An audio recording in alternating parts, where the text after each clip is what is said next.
श्री गुरु चरण सरोज रज निज मन मुकुर सुधारि। वर्णहु रघुबर विमल जस जो दायक फल चार। बोलिए सियावर रामचंद्र की जय। सिय राम मैं सब जग जानी, करऊं प्रणाम जोर जुग पानी। आइए, परिवार में, समाज में, राष्ट्र में एकता का सूत्र क्या है? देखिए, जीवन में विविधताएं होनी ही चाहिए, विविधताएं रहेंगी। और जो भी उन्नतिशील और श्रेष्ठ समाज होते हैं, उनमें विविधताओं में वृद्धि होती है, वर्गीकरण होता है, विशेषीकरण होता है। जैसे आप देखें, गांव में किसी अस्पताल में जाइए तो एक ही डॉक्टर साहब आपको मिलेंगे। आप शहर में आइए तो अलग अलग हैं। मेडिकल कॉलेज में चले जाइए तो त्वचा का अलग है, नाक का अलग है, कान का अलग है, आँख का अलग है। तो जितना विशेषीकरण बढ़ता जाएगा, वर्गीकरण बढ़ता जाएगा, ये समाज की प्रगति की निशानी है। लेकिन ये वर्गीकरण, ये वर्ग भेद संघर्ष का कारण न बने। इसका मूल सूत्र क्या है? चाहे वो परिवार की एकता हो, चाहे समाज की, चाहे राष्ट्र की, उसका मूल सूत्र एक ही है। एक कर्म के प्रति दृष्टि होती है व्यक्तिगत। हमें सुख मिले, हमें लाभ हो, हमें सम्मान मिले, हमें विश्राम मिले, हमारा जीवन श्रेष्ठ हो। एक दृष्टि ये है, और ये होनी भी चाहिए। लेकिन इसके साथ एक दृष्टि और है कि हम जो कर्म करते हैं, क्या कोई ऐसा कर्म है जो हम बिना किसी दूसरे के सहयोग के कर सकें? या जीवन में कोई ऐसी उपलब्धि है जो केवल हमारे करने से हो जाए? आप देखिए, हम एक गेहूं का बीज बोते हैं दृष्टांत के रूप में, तो उसके उगने में तापमान, जल, पृथ्वी में शामिल पोषक तत्व, सूर्य, हजारों का योगदान है उस गेहूं के अंकुरण में, पकने में, जिससे हम भोजन करते हैं, जिससे हमारा शरीर बनता है। तो हमारे शरीर के बनाने में सबका योगदान है। तो जो हमें जीवित रखने में हमारा सहयोग करते हैं, उनके ऋण को हम न चुकाएं क्या? उनके प्रति कृतज्ञता ना हो क्या हमारे मन में? आज समाज की सबसे बड़ी समस्या ये है कि स्वार्थ में इतना अंधा हो गया है व्यक्ति कि सामने वाले को जड़ मान लिया है और अपने अलावा वो किसी को देखना ही नहीं चाहता। अहंकार से इतना भर गया है कि उसे मैं के अलावा कुछ दिखाई नहीं देता। और सामने वाला है भी, चाहे वस्तु के रूप में हो, चाहे व्यक्ति के रूप में हो, सामने वाला जड़ है। ये हमारी इच्छाओं की पूर्ति करे, हमारे जीवन में सहयोगी बने, हमारे स्वार्थ में सहयोग बने। तो जब सामने वाले को हम जड़ समझ लेते हैं, और ये जो दृष्टि है ये पश्चिम से आई है। कॉन्करिंग द नेचर हमारे यहाँ कभी नहीं रहा। प्रकृति को जीतने का मूल सिद्धांत हमारे यहाँ कभी नहीं रहा। तो जब हम केवल अपने स्वार्थ के लिए कर्म करना शुरू कर देते हैं, अपनी सुख सुविधा, अपने लाभ के लिए कर्म करना शुरू कर देते हैं, तो ये जो कर्म है ये हमें सुख सुविधा पहुंचा सकता है, लेकिन इससे समाज न जुड़ेगा, इससे परिवार न जुड़ेगा, इससे राष्ट्र न जुड़ेगा। भगवान राम ने क्या किया? आज राष्ट्रीय एकता के बहुत गीत गाए जाते हैं, लेकिन राष्ट्रीय एकता के गीत गाने वाले वर्ग संघर्ष को बढ़ावा दे रहे हैं। फला जाति फला वर्ग, ये संघर्ष के बीज बो करके राष्ट्र की एकता स्थापित की जा सकती है क्या? अलगाववाद बढ़ा करके, जातियों का भेद, एक दूसरे को ऊंचा नीचा दिखा करके, भूत के इतिहास को लेकर के, ये सारी चीजें भेद बुद्धि पैदा करके क्या राष्ट्र की एकता स्थापित की जा सकती है? भगवान राम ने क्या किया? कर्म के प्रति उनकी दृष्टि यज्ञ परक है, और उन्होंने, जैसे एक माली है, माली क्या करता है कि अलग अलग रंग के फूल, हर फूल की सुगंध अलग है, हर फूल का रंग अलग है, हर फूल का सौरभ अलग है, उसकी अपनी एक विशेषता है। तो समाज में विविधता का अर्थ है कि हर फूल अपने आप में विशिष्ट है, और एक ही रंग की माला बना दी जाए, एक ही फूल को, वो भी माला है, लेकिन जब अलग अलग रंग के फूलों की माला बनाई जाती है वो ज़्यादा सुंदर लगती है। तो समाज में अलग रूप के, अलग रंग के, अलग चरित्र के, अलग स्वभाव के, अलग संस्कार के लोग होते हैं, और ये होने ही चाहिए। विविधता समाज की समृद्धि का परिचायक है। लेकिन ये विविधता प्रेम में बदल जाए। भगवान राम क्या करते हैं कि उनकी जो वन यात्रा है वो राष्ट्रीय एकता, सामाजिक एकता और पारिवारिक एकता को बढ़ाने के लिए उन्होंने क्या किया?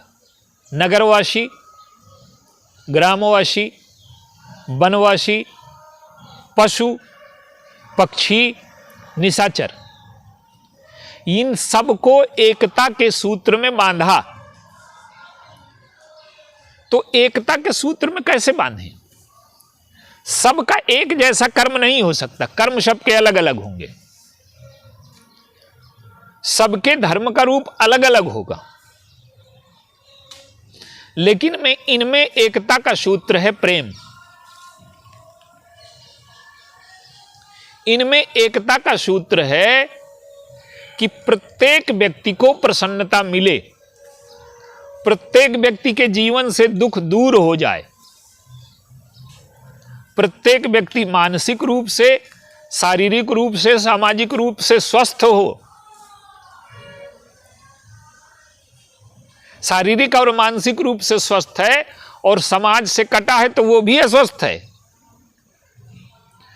तो भगवान क्या करते हैं? सबको प्रेम के धागे में बांध देते हैं। समाज की विविधता बनी रहती है, विविधता नष्ट नहीं की जाती। सब अपने अपने रूपों में रहते हैं। आप देखिए, वो मुनियों के पास जाते हैं, मुनियों को नमन करते हैं, मुनियों के प्रति श्रद्धा है।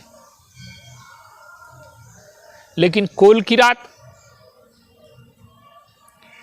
मुनि वो भाषा नहीं बोल सकते जो कोल की रात बोलते हैं। बन बेहड़ गिरी कंदर खोहा, और शब हमार प्रभु पग पग जोहा, जहां तहां तुम्हीं अहेर खिलाऊब, जल निर्झर सर ठाऊं दिखाऊब। गोस्वामी जी कहते हैं कि वेद बचन मुनिमन अगम, ते प्रभु करुणा एन, और बचन की रातन के सुनत जिम पितु बालक बहन। बालक जब नासमझी की बात करता है, माता पिता बड़े प्रसन्न होते हैं। अब सर्वशक्तिमान ईश्वर को ये बताएंगे कि कहाँ, सर्वज्ञ सर्वशक्तिमान ईश्वर को ये बताने का दावा करते हैं और प्रभु प्रसन्न होते हैं। तो भगवान क्या करते हैं? उदारता से, कहीं उदारता की जरूरत है, कहीं श्रद्धा की जरूरत है, कहीं प्रेम की जरूरत है, कहीं सम्मान की जरूरत है। तो प्रेम के ये विविध रूप हैं। उदारता और शील से सबको जोड़ देते हैं, एक जैसा बना देते हैं। और वो अंतिम जोड़ने की यात्रा कहां तक चलती है? ये तो मनुष्य हैं। वर्गीकरण ने पहले क्या किया था? सामाजिक वर्गीकरण ने इन्हें नीचा मान लिया था। शूद्र से हम वस्तु ले लेते हैं, वस्तु अपवित्र नहीं है, वो व्यक्ति अपवित्र है। इससे भयानक विचारधारा और क्या हो सकती है? स्वार्थ के लिए सिद्धांत को बदल देना, ये कहां तक ठीक है? तो पहले मनुष्यों और मनुष्यों में जो भेद है उसको मिटा करके सबके अंतःकरण में प्रेम पैदा किया, एक दूसरे के प्रति आदर और सम्मान पैदा किया। निषाद राज के प्रति इतना सम्मान पैदा किया कि भरत जी रथ छोड़ देते हैं उन्हें देख करके। तो पहले मनुष्यों और मनुष्यों के भेद को मिटाया, अंदर प्रेम स्थापित किया। देखिए, जब व्यक्ति ज्यादा पुरुषार्थी हो जाता है, ज्यादा विवेकी हो जाता है, प्रेम की उपेक्षा करता है। लंका समृद्ध राष्ट्र है, सोने के महल हैं, स्वास्थ्य है, वैभव है, सौंदर्य है, सेना है, ऐसा लगता है जीवन में जो कुछ चाहिए वो सब लंका में है। लेकिन वहां का जो राजा है, वहां के जो नागरिक हैं, वो हृदयहीन है। तो आज समाज की सबसे बड़ी जो एकता में बाधा है, परिवार में, समाज में, राष्ट्र में, वो व्यक्ति की हृदयहीनता और संवेदनहीनता है। तो पहले मनुष्यों को जोड़ा, फिर पशु पक्षियों और बंदरों को जोड़ा। गीध पिता हैं उनके, पिता से ज्यादा आदर गीध को है। हनुमान जी उनके सेवक हैं। और केवल यही नहीं, जलचर भी प्रभु ही बिलो कहीं टरहि न टारे। जड़ चेतन सब एक प्रेम के सूत्र में ग्रंथित हो गए।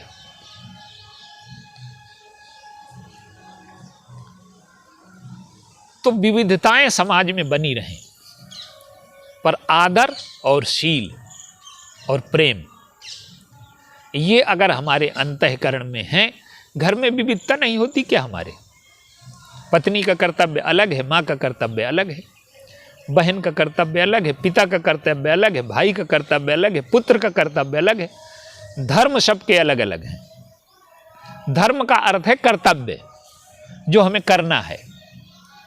लेकिन सब लोग प्रेम से जुड़े हैं कि नहीं जुड़े? पिता को आदर देकर के हमने जोड़ा, वो भी प्रेम का रूप है। पत्नी को स्नेह देकर के जोड़ा, पुत्रों को वात्सल्य देकर के जोड़ा। तो प्रेम के ये जो विविध रूप हैं, जिस समाज में प्रेम के विविध रूपों का प्रगटीकरण नहीं होता, वो समाज कभी एक नहीं हो सकता। तो श्रद्धा, वात्सल्य, समर्पण, स्नेह, श्रृंगार, ये प्रेम के विविध रूप हैं, ये हजारों रूप हैं। उदारता भी उसी का गुण है। तो जो असमर्थ हैं, जो अज्ञानी हैं, उनके प्रति उदारता हो। जो श्रेष्ठ हैं, पुरुषार्थी हैं, बड़े हैं, उनके प्रति सम्मान हो। तो आदर, श्रद्धा, प्रेम, सम्मान, ये प्रेम के विविध रूप समाज में जब तक नहीं प्रकट होते, तब तक सामाजिक एकता न एक वेशभूषा बना लेने से होगी, न एक तरह का कर्म करने से होगी। तो सामाजिक एकता का, पारिवारिक एकता का, राष्ट्रीय एकता का सूत्र है कि सब लोग प्रेम के बंधन से बंध जाएं, पर वो धागा अप्रकट रहता है। जैसे माला में फूल दिखाई देते हैं, धागा नहीं दिखाई देता। तो जो प्रेम का धागा है वो दिखाई न दे, प्रेम का धागा छिपा रहे। तो भगवान राम क्या करते हैं, अंत में आप देखिए, विभीषण आए, सुग्रीव कहते हैं कि ये रावण का भाई है और राक्षस जाति का विनाश आपने संकल्प लिया है, प्रण किया है। तो भगवान राम कहते हैं कि राक्षस जाति में जन्म लेने से कोई निकृष्ट, राक्षस कोई जाति नहीं होती, राक्षस आचरण होता है। जिसने राक्षस के आचरण को स्वीकार कर लिया वो राक्षस हो गया। और हम क्या करते हैं कि विभाजन जाति से करते हैं। आचरण व्यक्ति है, जाति व्यक्ति नहीं है। तो विभीषण सुग्रीव कहते हैं कि इनके पुराने कर्मों का क्या होगा। भगवान कहते हैं कि इसके पुराने खाते बंद हो जाएंगे। अगर आप व्यक्ति की पुरानी गलतियों को लेकर के उसको दंड देना चाहें, उससे द्वेष रखना चाहें, तो फिर समाज कभी जुड़ नहीं सकता। आज यही हो रहा है, जाति के नाम पर घृणा, द्वेष, विद्वेष, पुराने कर्मों को याद करके उनके प्रति घृणा का भाव बनाए रखना। तो उन्होंने कहा कि अगर ये राक्षस जाति के आचरण को छोड़ देता है और मानवता को, सिद्धांत को अपना लेता है, तो इसके सारे दोष माफ कर दिए जाए। तो दंड की भी आवश्यकता है समाज में, लेकिन क्षमा की भी आवश्यकता है। तो भगवान राम क्या करते हैं कि उनकी जो यात्रा है, पहले वो परिवार को जोड़ते हैं। कैकेयी में स्वार्थ आ गया, भेद बुद्धि आ गई, कष्ट पहुंचाने की वृत्ति आ गई। वो चाहते तो स्वार्थ के नाम पर संघर्ष कर लेते, धर्म के नाम पर। स्वार्थ को धर्म का नाम दे करके हम संघर्ष करते हैं। तो धर्म के नाम पर सत्ता, अगर वो कहते कि कैकेयी अन्याय कर रही हैं और मैं राजा हूं, सूर्यवंश का संविधान मेरे पक्ष में है, तो बातें ये सब धर्म जैसी दिखाई देती हैं। लेकिन इसका वास्तविक तात्पर्य निकलता कि भगवान राम को सत्ता से लोभ है, मोह है, प्रेम है। तो जब हमारे अंतःकरण में प्रेम नहीं होता और हम प्रेम की बातें करते हैं, जब प्रेम प्रदर्शन बन जाता है, जब उदारता प्रदर्शन बन जाती है, श्रद्धा प्रदर्शन बन जाती है, तो प्रेम के विविध रूपों का प्रकटीकरण हो और वो प्रदर्शन न बन करके गुप्त हो। सबके प्रति अपनत्व का भाव हो, राष्ट्र के प्रति अपनत्व का भाव हो, और सबको अपना मान करके। जैसे हमारे शरीर में कोई घाव हो जाए, पीड़ा हो जाए, तो सबसे पहले हम उसी का ध्यान रखते हैं। तो समाज के विविध वर्ग बने रहें, ये समाज की समृद्धि का परिचायक है, राष्ट्र की समृद्धि का परिचायक है। लेकिन उन विविध वर्गों में संघर्ष न हो करके प्रेम हो। राम राज्य का सूत्र क्या है? सब नर करहि परस्पर प्रीति और चलहि स्वधर्म निरत श्रुति नीति। सब लोग आपस में प्रेम करते हैं। और ये कैसे संभव हुआ? गोस्वामी जी ने इसका सूत्र दिया कि जब हम सब में ईश्वर देखने लगे और ईश्वर अपने हृदय में बसा लें।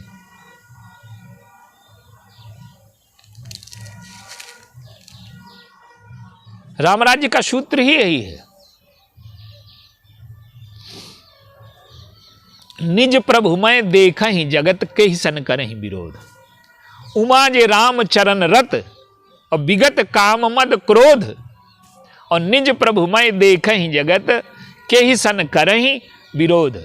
तो जो राम के चरणों में रति है, राम के चरणों में प्रेम है, जब भगवान के चरणों में हमारा प्रेम हो जाएगा,